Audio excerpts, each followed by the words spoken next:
마가복음으로 다시 돌아왔는데요. 여러분, 마가복음 8장의 마지막 부분에서 예수님이 이전에는 기적, 하나님 나라를 위한 역사들을 많이 계속 하시다가 8장 마지막 부분에 너희는 나를 누구라 하느냐 물으시면서 비로소 빌립보 가이사랴에서 예수님이 그리스도이십니다라는 고백을 듣고서 고난에 대한 이야기, 십자가에 대한 이야기, 죽음에 대한 이야기, 부활에 대한 이야기를 시작하시는 것, 그 말씀으로 나눴습니다. 그래서 그 8장 마지막에 터닝 포인트가 돼요. 이제는 고난으로 향하는, 십자가로 향하는 길을 가시는데, 그래서 9장, 10장의 이 내용들이 모두 다 예루살렘으로 가는 길, 여정 가운데서 일어난 일들입니다.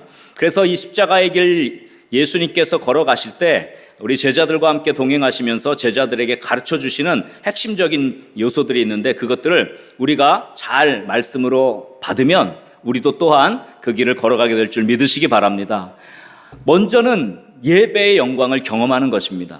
예수님께서 먼저 변화산에 올라가셔서 9장 초도에 보면 변형되는 그런 모습을 보여주셨는데, 그것은 바로 예배의 영광을 경험하라는 것이죠. 우리가 십자가의 길을 걸으려면 예배를 통해서 하나님의 임재를 경험해야만 십자가의 길을 걸을 수 있는 줄 믿으시기 바랍니다. 그래서 예배로 우리는 살고 예배 때문에 우리는 한 주간도 승리하게 될 줄 믿습니다. 그래서 오늘 주님을 만나는 영광이 있기를 주의 이름으로 간절히 축원합니다. 예수님께서 이렇게 첫 번째 고난에 대한 말씀 이야기를 하시고 계속해서 예루살렘으로 가는데, 제자들이 그 길에서 계속 논쟁하는 논쟁거리가 있었습니다. 그 논쟁이 뭐였냐 하면, 누가 크냐, 그러니까 누가 성공했냐, 누가 높은 자리에 앉을 거냐, 이거에 대한 논쟁을 계속했습니다. 그래서 오늘 우리가 읽은 본문이 예루살렘 성에 들어가기 직전 마지막 하신 말씀인데요. 그 9장에서부터 보면 계속돼서 반복되는 이야기가 있어요. 9장 30절 이하에 보면 이렇게 기록되어 있습니다. 그것을 떠나 갈릴리 가운데로 지나서 예수께서 아무에게도 알리고자 아니하셨다 그랬어요. 제자들을 가르쳤는데 31절에 보니까 뭐라 그랬습니까? 또 인자가 사람들의 손에 넘겨져 죽임을 당하고 죽은 지 3일 만에 살아나리라 하는 것을 말씀하셨기 때문이라. 다시 한번 두 번째로 고난에 대한, 부활에 대한 이야기를 말씀을 하셨어요. 근데 제자들이 32절에 보니까 이 말씀을 깨닫지도 못하고 두려워했다 그랬습니다. 근데 33절에 이렇게 예수님이 물어보시죠. 33절, 가버나움에 이르러 집에 계실 때 제자들에게 물으셨습니다. 뭐라고 물었냐면, 너희가 길에서 서로 토론한 것이 무엇이냐. 지금 길을 가고 있잖아요. 근데 뭐라고 제자들이 토론했습니까? 그들이 대답을 못했어요. 뭐라고 했기 때문입니까? 길에서 서로 누가 크냐 하고 쟁론하였습니다. 제자들은 예수님이 십자가의 길을 가는 것과 아랑곳하지 않고 누가 크냐, 누가 높은 자리에 앉을까, 예루살렘에 가서 예수님이 왕권을 차지하면 누가 가장 큰 자가 될까에 대한 관심을 가졌던 겁니다. 그래서 오늘 본문이 주어진 바로 앞의 내용도 세 번째 십자가에 대한 이야기인데, 거기도 보면 똑같은 내용이에요. 32절에 보니까 예루살렘으로 올라가는 길에 예수께서 그들의 앞서가는데 그들이 놀라고 다른 자들은 두려워하더라. 12제자를 데리시고 자기가 당할 일을 말씀했다, 그렇게 말씀합니다. 33절에 보니까 구체적으로 말씀하죠. 보라, 우리가 예루살렘에 올라가노니 인자가 대제사장들과 서기관들에게 넘겨짐에 그들이 죽이기로 결의하고 이방인들에게 넘겨주겠고, 34절에 보면 그들은 능욕하여 침뱉으며 채찍질하고 죽일 것이다. 그러나 그는 3일 만에 살아나리라. 이 말씀을 가르치신 거예요. 세 번째 고난에 대한 이야기가 나옵니다, 길에서. 그런데 여러분, 제자들은 그 세 번째까지 말씀을 들었을 때에는 좀 변했어야 되는데 똑같았어요. 누가 크냐라고 계속 쟁론하고 있었어요. 그 말이 끝나자마자 제자 둘이 예수님께 찾아옵니다. 35절부터 나오는 말씀인데요. 세베대의 아들 야고보와 요한이 주님께 나와서, 선생님, 무엇이든지 우리가 구하는 바를 우리에게 주시기를 원합니다, 그렇게 간구를 하죠. 그러니까 예수님이 무엇하여 주길 원하느냐 그럽니다. 그랬더니 이 37절에 이렇게 말씀해요. 37절, 여짜오되 주의 영광 중에서 우리를 하나는 주의 우편에 하나는 좌편에 앉게 하여 주옵소서. 무슨 말입니까? 높은 자리를 저희에게 주옵소서. 그랬더니 열제자들이 난리가 났습니다. 41절 말씀이에요. 열제자가 듣고 야고보와 요한에 대하여 어떻게 했다 그랬어요? 화를 내버렸어요. 왜 화났을까요? 요것들이 새치기 해가지고 그 자리를 예수님한테 먼저 가가지고 높은 자리를 앉혀달라고 그렇게 얘기했단 말이야. 화가 났어요. 왜? 네가 높은 자리에 앉아야 되는데, 내가 그 자리에 앉아야 되는데. 야고보와 요한이 싹 몰래 가가지고 예수님 앞에 그걸 요청한 것에 화가 났어요. 제자들은 십자가를 지러 가는 예수님을 이해하지 못했고 예수님을 바라보지 못했습니다. 제자들은 예수님을 따라간다고 말은 했지만 실상 그들이 바라본 거는 높은 자리, 그들이 바라본 거는 세속적 가치에 있어서의 성공을 바라보고 있었던 것입니다. 그래서 누가 큰 자냐?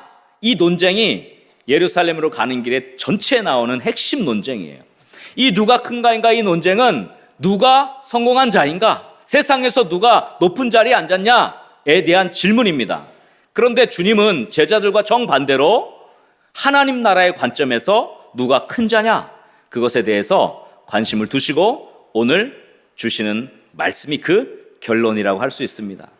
그래서 저와 여러분들이 이제 제자들이 바라보았던 세속적 가치의 성공의 기준에서 예수님이 생각하는 하나님 나라의 큰 자 성공의 기준이 바꿔지는 은혜가 있기를 주의 이름으로 간절히 축원합니다. 그래서 제가 오늘 설교의 제목을 성공의 기준을 바꾸다 그랬어요. 따라합시다. 성공의 기준을 바꾸다.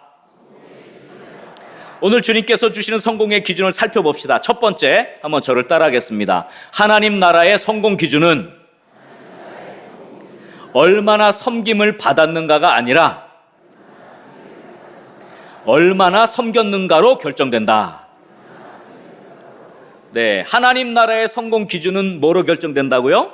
얼마나 섬겼는가, 내가 얼마나 많이 섬겼는가로 하나님 나라에서는 큰 자가 결정되는 거예요. 여러분, 세상은 어떻습니까? 세상은 섬김을 많이 받을수록 성공했다고 합니다. 많은 사람들의 환호, 많은 사람들이 옆에서 부축해주고 도와주고 옆에서 섬기면 그 명예와 그 권력을 얻고 하면 그 사람을 성공했다 그래요. 그런데 주님은 그렇지 않다고 합니다. 하나님 나라의 기준은 다르다고 해요. 그래서 오늘 말씀에 43절 44절에 이렇게 말씀하셨죠. 너희는 그렇게 하면 안 된다, 그 말씀을 하신 겁니다. 그러면서 너희 중에 누구든지 뭐라 그랬습니까? 크고자 하는 자는 너희를 섬기는 자가 되어야 된다 그랬습니다. 큰 자는 섬기는 자다. 44절에 보면 또 말씀합니다. 너희 중에 누구든지 으뜸이 되고자 하는 자는 모든 사람의 뭐가 되어야 된다 그래요? 종이 되어야 하리라. 하나님 나라의 기준은 완전히 달라요. 세상의 기준은 얼마나 섬김을 받았느냐지만 하나님 나라의 기준은 얼마나 섬겼느냐. 성공의 기준은 섬김에 있습니다. 아멘이십니까? 그래서 얼마나 섬김을 받았는지 세상에서는 그걸 체크합니다. 내가 섬김을 얼마나 받았는지 그것을 좋아하고 그것을 추구합니다만은, 그러나 하나님 나라에서는 내가 얼마나 섬겼나, 내가 어느 정도로 섬겼나, 내가 누구를 섬겼나, 이것으로 하나님 나라의 큰 자의 기준이 결정되는 겁니다. 우리들의 모습은 어떻습니까? 우리들의 모습이 과연 정말 주님이 원하시는 그 내리막길에 가 있는지, 아니면 아직도 세상의 가치와 기준이 우리 마음속에 꽉 차 있어서 여전히 그것을 추구하고 살아가는지, 제가 이 말씀을 준비하면서 고민을 했습니다. 저도 열심히 우리 교회를 섬기고 담임 목사로서의 사명을 감당할, 이번 주간에도 요양병원에 아프신 우리 집사님, 권사님 또 두 분 가정 갔습니다. 가서 너무 안타깝더라고요. 눈물이 나더라고요. 가서 기도해드리고 또 같이 이야기도 해드리고, 또 한 분 권사님은 눈으로만 이렇게 껌뻑껌뻑 하실 만큼이에요. 말을 못 하시는, 가서 기도해드리고 하는데, 그 고통. 그래서 제가 가만히 생각해 봤어요. 제가 이렇게 열심히 하고 이렇게 사역을 감당하는 게 내가 이 교회의 담임 목사라고 하는 그 위치를 위해서 하는 건가? 즉 나를 위해서 하는 건가? 이런 고민을 하게 된 겁니다. 다른 분들이 볼 때 우리 교회의 규모가 있고 또 우리 교회의 안정됨이 있지 않습니까? 여기 담임 목사로 섬긴다고 하면 또 선교사님들도 계시고 개척교회 목사님들 계시면 저를 부러워하면서 목사님 좋겠다, 좋은 교회 다니면서 좋겠다, 이렇게 생각을 하시기도 하는데, 제가 생각했어요. 그러면 내가 이렇게 섬기고 애쓰는 것이 우리 교회의 담임 목사 직을 지키기 위해서 하는 건가? 아니면 주님을 위해서 하는 건가? 이 고민을 했어요. 만약에 주님이 저한테 아들아, 너 수고 많았다. 근데 이제 내가 원하는 게 있는데 너 여기 담임 목사직을 내려놓고 저 선교지로 가라. 그럼 저 어떡할 것 같아요? 이건 실제적인 문제입니다. 야, 너 여기서 수고 많이 했어. 그런데 내가 원하는데 저 오지에 저곳에 가서 너가 좀 개척을 해서 영혼을 섬기면 좋겠어. 제가 어떻게 하겠습니까? 근데 제가 깊이 기도하면서 고민을 한 게, 만약에 하나님, 내가 여기 섬기는 게 이게 내가 원하는 건데 왜 하나님 저에게 그렇게 하라고 합니까? 라고 하면 그거는 내가 우리 교회를 열심히 섬긴다고 해도 하나님을 섬기는 게 아니라 나를 섬기는 게 되는 거예요. 여러분, 우리는 주님이 원하는 뜻을 우리의 마음에 가장 우선으로 삼아야 할 줄 믿으시기 바랍니다. 그것이 주님이 원하는 방법인데 제자들은 그건 전혀 아랑곳하지 않고 자기가 원하는 것, 자기가 생각하는 것, 자기의 것들만을 생각하고 그렇게 딴 생각으로, 동상이몽이라 그러잖아요. 주님과 전혀 다른 생각으로 그 자리에 있었던 거죠. 저와 여러분은 과연 어떻습니까? 우리는 기꺼이 내리막길로 가야 할 것입니다. 섬김을 받는 오르막길이 아니라 섬기는 내리막길, 거기서 우리가 예수 그리스도를 만날 수 있기 때문입니다. 할렐루야. 여러분, 그러므로 제가 섬기고 또 우리 모든 봉사의 자리에서 교사로, 성가대로, 예배 모든 구석구석에서 교회 여러 곳에 봉사를 하면서 내가 섬기는 섬김이 나를 위한 것이 아니라 하나님을 위한 것이 되기를 간절히 소원합니다. 봉사하고 섬기면서 자신의 생각, 자신의 주장이 먼저라고 한다면 그것은 하나님을 섬기는 것이 아니라 자신을 높이고 자신을 섬기는 것이죠. 많은 사람들이 하나님을 섬긴다고 하면서도 자신을 섬기는 경우가 너무 많아요. 교회를 섬긴다고 하면서 자신을 섬기는 경우가 너무 많은 것입니다. 하나님을 섬기는 것이 아니라 자신을 위해서 섬기고 있는 것인지도 모릅니다. 저는 오늘 말씀을 준비하면서 예수님의 모습이 우리 가운데 그대로 투영되고 예수님의 모습을 닮아갈 수 있기를 저는 소원했습니다. 그리고 기도했습니다. 아, 주님, 내 열심히, 내 섬김이 나를 위해서 존재하는 것이 아니라 주님께 드려지는 것이 되기를 간절히 소원합니다. 이것이 저의 기도요, 저희 기도의 제목입니다. 주님이 원하신다면 그 길을 가겠습니다라고 하는 그런 결단이 있는 저와 여러분 될 수 있기를 주의 이름으로 간절히 축원합니다. 우리의 생각은, 우리의 눈은 항상 주님과 같은 방향이 되어야 할 것입니다. 다른 것을 바라보고 주님과 다른 길에서, 산꼭대기 오르막길에서 높은 곳을 향해서 우리들이 그곳을 향해서 우리의 눈이 가 있는 것이 아니라 저 섬기는 곳, 저 낮은 곳, 그곳에 우리의 눈이 가고 그곳에 주님과 동행하는 참 제자들, 참 예수님의 사람들 될 수 있기를 주의 이름으로 간절히 축원합니다. 하나님 나라에서는 누가 큽니까? 섬김을 받는 자입니까? 섬기는 자입니까? 섬기는 자들이 될 수 있기를 주의 이름으로 간절히 축원합니다. 우리 한번 옆 사람을 이렇게 축복합시다. 내리막길에서 예수님을 만납시다. 섬기는 자가 큰 자입니다. 할렐루야. 두 번째, 하나님 나라의 성공 기준입니다. 한번 따라합시다. 하나님 나라의 성공 기준은 얼마나 받았는가가 아니라 얼마나 주었는가로 결정된다. 네, 성공 기준 두 번째, 얼마나 받았는 게 아니라 뭐라고요? 얼마나 주었는가, 그것으로 결정돼요. 여러분, 세상의 성공의 기준은 모두 다 얼마 받았냐, 연봉이 얼마야.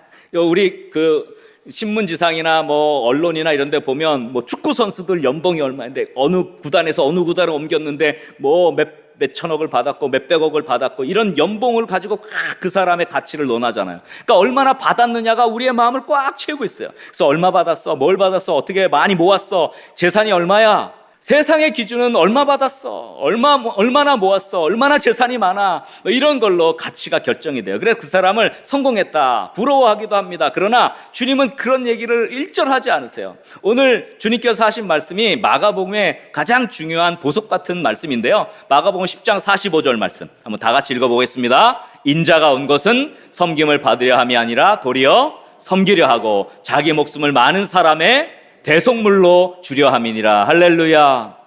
예수님이 이 땅에 오신 목적은 주기 위한 거예요. 예수님이 이 땅에 오신 것은 받기 위한 게 아니라 주기 위한 것이었어요. 무엇을 주신다 그랬습니까? 자기의 목숨을, 자기의 생명을 주시겠다는 거예요. 그러니까 예수님 닮다는 것은 뭐냐면 준다는 겁니다. 하나님 나라의 기준은 뭐냐면요, 하나님 나라에서는 얼마나 받았는가가 아니라 얼마나 주었는가가 기억이 되고 그것이 성공의 기준이 되는 줄 믿으시기 바랍니다. 그래서 사도 바울이 에베소 교회 장로들을 이제 모아놓고 예루살렘으로 떠나가기 전에 막 울면서 기도하고 이런 말씀을 했어요. 사도행전 20장 35절 말씀인데요. 범사에 여러분에게 모본을 보여준 바와 같이 수고하여 약한 사람들을 돕고 또 주 예수께서 친히 말씀하신 바 뭐라 그러셨습니까? 주는 것이 받는 것보다 복이 있다 하심을 기억하여야 할지니라. 주는 것이 받는 것보다 복이 있다는 것을 기억하여야 할지니라. 세계적인 대부호로 여러분 잘 알고 있는, 잘 알려졌죠. 록펠러 가문이 뭐 계속해서 세계적인 부호잖아요. 그 록펠러는 33살에 억만장자가 됩니다. 그리고 43살에 미국에서 최고의 부호가 돼요. 그리고 53살에 세계에서 최고의 부호가 돼요. 여러분 53살에 세계에서 최고 부자가 된 겁니다. 뭐 가장 성공했다고 보여지는데 55살에 불치병에 걸려서 1년밖에 못 산다는 진단을 받습니다. 여러분 50세 됐는데 세계 최고의 부가 됐어요. 수많은 재산과 재물을 모았습니다. 그런데 1년밖에 살지 못한대요. 그게 다 무슨 소용있겠습니까? 그래가지고 이제 마지막 최후 검진을 받으려고, 진단 받으려고 병원을 이제 휠체어를 타고 움직이지도 못하는 몸을 가지고 병원에 이제 가는데, 그 병원이 크리스찬 병원이었던 것 같아요. 그 병원의 벽에 이렇게 액자가 하나, 말씀 액자가 걸려 있는데 그 말씀 액자에 뭐라고 쓰여졌냐면 아까 우리가 읽었던 사도행전 20장 35절 말씀, 주는 것이 받는 것보다 복이 있다, 이 말씀이 거기에 딱 써 있었던 거예요. 그 말씀을 딱 보는 순간 이 록펠러가 몸에 전율을 느끼고 인생을 돌아보게 된 거예요. 나는 지금까지 뭐 하고 살아왔나? 나는 지금까지 긁어 모으느라고, 나는 지금까지 올라가느라고 내 삶을 이렇게 허비하며 살았는데 저 말씀대로 나는 주지 못하고 살았구나, 이렇게 하면서 전율이 오기 시작했대요. 이제 남은 생애가 1년이 채 안 남았으니까. 그런데 마침 그때 저쪽 그 한쪽에서 약간 실랑이 이는 소리가 난 겁니다. 한 어머니와 어린 소녀가 있었는데 그 어머니가 이 어린 소녀, 자기 딸이죠, 딸을 좀 제발 입원시켜 치료해달라고, 고쳐달라고. 그런데 돈이 부족한 거예요. 그래서 병원에서는 안 됩니다. 근데 그 어머니는 제발 내 딸 좀 살려달라고, 그런 이제 실랑이 있는 소리가 났어요. 근데 록펠러가 그때 비서를 시켜서 저 소녀 아이의 병원비를 모르게 모두 대줘라, 그렇게 이야기합니다. 그래서 그 비서가 병원비를 대주었고 그 소녀는 치료를 받게 됐어요. 근데 그 소녀가 건강해져 가지고 회복해서 태어나게 되었다는 그 이야기를 들으면서 이 록펠러가 자기 자서전에 이렇게 기록을 합니다. 저는 살면서 이렇게 행복한 삶이 있는지 몰랐습니다. 그렇게 고백을 했어요. 저는 살면서 이렇게 행복한 삶이 있는지 몰랐습니다. 놀랍게도 이 록펠러의 병이 치유가 됩니다. 그래서 55세에 1년밖에 못 산다고 시한부 선고를 받았는데요, 98세까지 살아요. 98세까지 살고요. 근데 록펠러가 그의 자서전에서 이렇게 회고를 해요. 나의 인생의 전반부 55년은 쫓기는 삶이었지만, 그때까지는 막 정상에 오르려고 부를 축적하려고 했던 삶, 55년은 쫓기는 삶이었지만 나의 남은 43년의 삶은 주면서 행복한 삶이었습니다. 이렇게 고백했대요. 여러분, 얼마나 받는가에 우리의 마음이 매이면요, 인생이 쫓기는 삶이 돼요. 버걱버걱거리면서 헉헉대면서 인생이 곤고해져요. 그러나 우리가 주면서 살면 거기에서 세상이 줄 수 없는 놀라운 행복을 얻게 되는 줄 믿으시기 바랍니다. 정말 우리는 무엇을 향해 달려가고 있습니까? 무엇을 우리는 추구하고 있습니까? 하나님은 우리가 세상에서 무엇을 받았는지에 대해서 별로 관심이 없어요.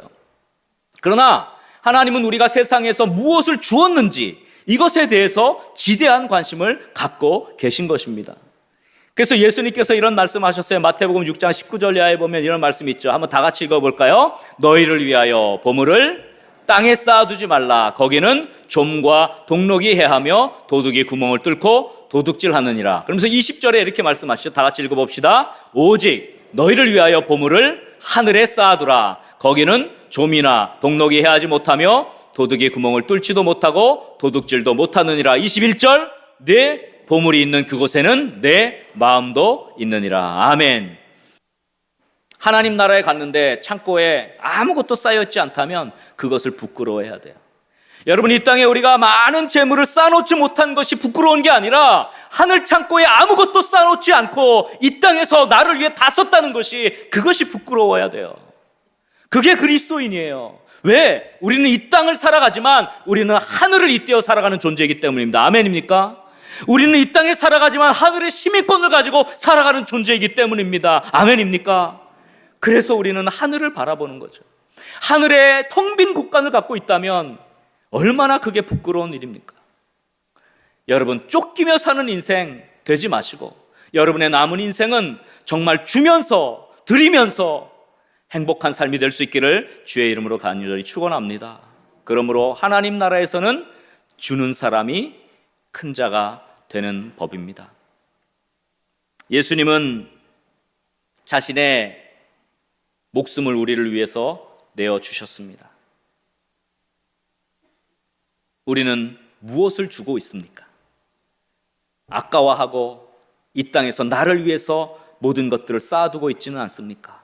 우리의 하늘 창고는 텅텅 빈 채 그렇게 영적인 부끄러운 모습을 하면서도 그것도 깨닫지 못한 채 세상의 것에, 세상의 성공의 기준에 우리의 마음이 다 뺏겨서 주님의 마음을 아프게 하고 있지는 않는지 다시 한번 돌이켜보기를 주의 이름으로 간절히 소원합니다. 하나님 나라에서 큰 자, 성공한 자는 많이 준 자입니다. 여러분, 남은 생에는 하나님이 줄 수 있는 물질적 축복도 더해 주셔서 그걸 나를 위해서 쌓는 것이 아니라 정말 나누어 주고 베풀고 많은 사람들에게 생명을 줄 수 있는데 쓰임받는 그런 행복한 삶 살 수 있기를 주의 이름으로 간절히 축원합니다. 우리 한번 옆 사람을 이렇게 축복합시다. 얼마나 받았는가가 아니라 주었는가가 중요합니다. 주는 것이 받는 것보다 복이 있습니다.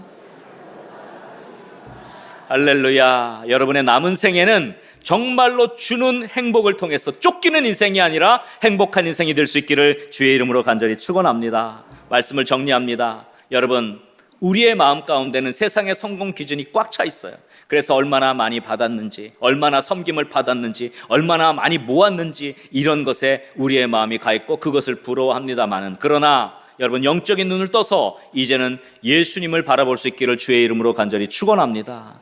우리는 섬겨야 하죠. 주님의 뜻대로 섬기는 자리에 있기를 소원하는 저 여러분 될 수 있기를 간절히 소원합니다. 그리고 얼마나 모았느냐, 얼마나 내가 이것을 내가 이 땅에 축적했느냐, 그게 중요한 게 아니라 내가 얼마나 주었는지. 이제 여러분, 천국의 여러분의 창고에 쌓으십시오. 여러분의 남은 인생은 정말 하나님께서 주시는 행복으로, 축복으로 가득하게 될 것입니다. 그런 축복의 사람들, 하나님 나라에서 큰 자, 참된 성공의 기준으로 가지고 살아가는 저 여러분 될 수 있기를 주의 이름으로 간절히 축원합니다.